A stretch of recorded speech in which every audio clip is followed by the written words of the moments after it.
സംസ്ഥാന തെരഞ്ഞെടുപ്പ് കമ്മീഷണറായി ശേഷാദ്രിനാഥനെ നിയമിച്ച തർക്കത്തിൽ കോൺഗ്രസ് ജനറൽ സെക്രട്ടറി PM നിയാസിനെ തള്ളി യൂത്ത് ലീഗ്.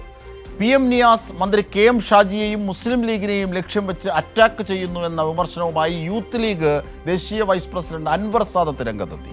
സംഘ് പരിവാറുകാരനെ ഇന്ന് ചാപ്പ അടിക്കാനാണ് നിയാസിന്റെ ശ്രമമെങ്കിൽ അൻവർ സാദത്ത് അതിനുള്ള തെളിവുകൾ ചോദിക്കുകയാണ് PM നിയാസിനോട്.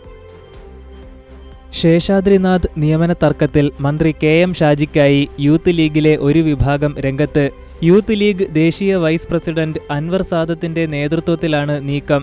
ശേഷാദ്രിനാഥ് സംഘപരിവാർ അനുകൂലിയാണെങ്കിൽ Congress general secretary PM Niyas അത് തെളിയിക്കണമെന്ന് അൻവർ ആവശ്യപ്പെട്ടു.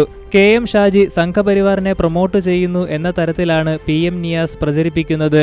ഇത് അപലപനീയമാണ്. PM നിയാസ് ഏതാനും ദിവസങ്ങളായി കേരളത്തിൽ നിലവിൽ ഈ ഇലക്ഷൻ കമ്മീഷൻ നിയമിച്ചുമായിട്ട് ബന്ധപ്പെട്ട് നിയമിച്ചത് കേരള സർക്കാരാണ്, ക്യാബിനറ്റ് നിയമിച്ചതുമായി ബന്ധപ്പെട്ട് KM ഷാജി അറ്റാക്ക് ചെയ്യുക എന്ന് പറയുന്ന, അതല്ലെങ്കിൽ മുസ്ലിം ലീഗ് പാർട്ടി അറ്റാക്ക് ചെയ്യുക എന്നുള്ള മാറി.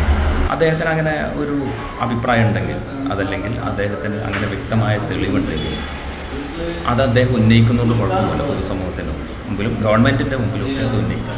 പക്ഷേ കൃത്യമായ തെളിവുകളുടെ അടിസ്ഥാനത്തിൽ ആണ് ഉന്നയിക്കേണ്ടത്. തെരഞ്ഞെടുപ്പ് കമ്മീഷണറുടെ നിയമനം ക്യാബിനറ്റ് തീരുമാനമാണ്. പൊട്ടും കുറിയും ഉപയോഗിക്കുന്നത് കണ്ട് ഒരാളെയും സംഘപരിവാർ എന്ന് ചാപ്പ കുത്തരുതെന്ന് യൂത്ത് ലീഗ് ആവശ്യപ്പെട്ടു. ഉത്തരേന്ത്യയിൽ താടിയും തൊപ്പിയും വെച്ചവർ മുസ്ലിം തീവ്രവാദികൾ എന്ന് സംഘപരിവാർ പ്രചരിപ്പിക്കുന്ന പോലെയാണ് PM നിയാസിന്റെ പ്രസ്താവന.